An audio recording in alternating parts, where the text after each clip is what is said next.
Kunkaham everyone. I'm here with Mayor. Yeah.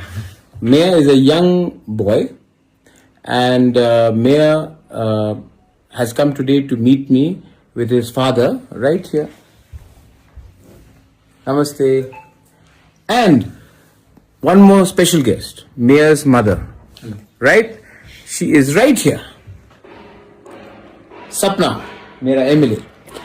So सपना आया और सपना ने कहा कि जो भी हुआ है ठीक नहीं हुआ, लेकिन everybody deserves a second chance. क्योंकि हम लोग तिपरासा लोग सिर्फ कितना है, 10, 11 लाख, 12 लाख, और अगर हम लोग एक दूसरे से फाइट करेंगे तो नुकसान हमारा नेक्स्ट जनरेशन का होगा.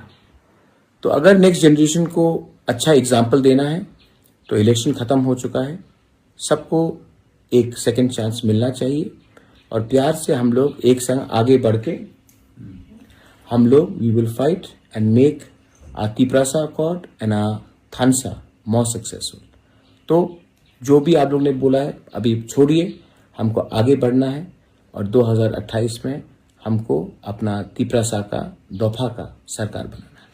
एलाइन हम भाई हम भाई